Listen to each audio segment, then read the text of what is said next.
నిన్న ఒక అవమానీయకర ఘటన జరిగింది. ఎంఎంటీఎస్ ట్రైన్లో ప్రయాణిస్తున్నటువంటి ఒక మహిళ పైన అత్యాచార ఘటన మాత్రం అందరినీ కలిచివేస్తూ ఉంది.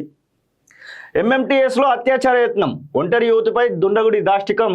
భయంతో రైలు నుంచి దూకిన యువతి గాంధీ ఆసుపత్రికి తరలించినటువంటి రైల్వే సిబ్బంది బండి సంజయ్ చొరవతో యశోద ఆసుపత్రికి. పరారీలో నిందితుడు, అతడి ఫోటో గుర్తింపు అంటూ చూస్తూ ఉన్నాం. ఇది దారుణమైనటువంటి సంఘటన. మరి రాష్ట్ర ప్రభుత్వం అలాగే రైల్వే డిపార్ట్మెంట్ రెండు వైపుల నుంచి కూడా మరి ఒక తప్పిదం అయితే ఉన్నట్టు కనబడతా ఉంది మనకు. ఎంఎంటీఎస్ రైలులో దారుణం జరిగింది. మహిళా బోగిలో ఒంటరిగా ఉన్న యువతిపై గుర్తు తెలియని వ్యక్తి లైంగిక దాడికి యత్నించారు. దీంతో ఆమె భయపడి రైలు నుంచి దూకింది. బాధితురాలిని రైల్వే సిబ్బంది ఆసుపత్రికి తరలించారు. రైల్వే పోలీసులు తెలిపిన వివరాల ప్రకారం ఏపీలోని అనంతపురం జిల్లాకు చెందినటువంటి యువతి స్విగ్గీలో పనిచేసుకుంటూ మేడ్చల్లోని ఓ హాస్టల్లో ఉంటుంది. ఈ నెల 22న సెల్ ఫోన్ రిపేర్ కోసం సికింద్రాబాద్కు వచ్చింది.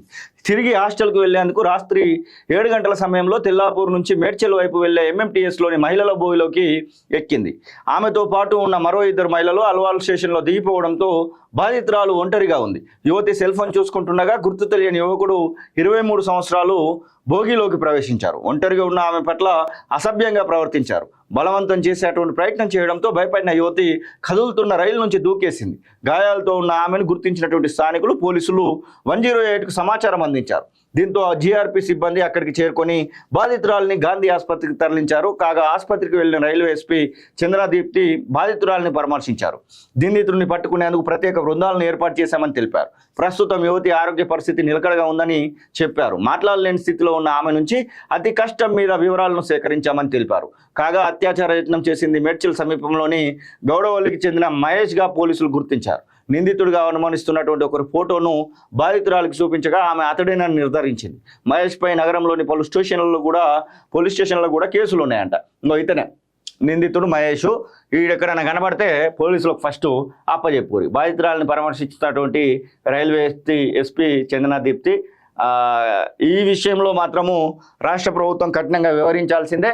ఇక బండి సంజయ్ చొరవతోని యశోద ఆసుపత్రికి కూడా తరలించారంట. మహిళలకు సంబంధించినటువంటి విషయంలో నిన్న బీఆర్ఎస్ వాళ్ళు కూడా అక్కడికి వెళ్ళిరు. ఒకవైపు ప్రభుత్వం నుంచి కూడా అటువైపు వెళ్ళినటువంటి సందర్భాన్ని అయితే మనం చూసాము. ఏది ఏమైనప్పటికీ ఇలాంటి ఘటనలు మాత్రము ప్రోత్సహించాల్సినటువంటి ఘటనలు కాదు. ఇది ఇలాంటి వారిని ఖచ్చితంగా శిక్షించాల్సినటువంటి బాధ్యత మాత్రం ప్రభుత్వం పైన ఉన్నది.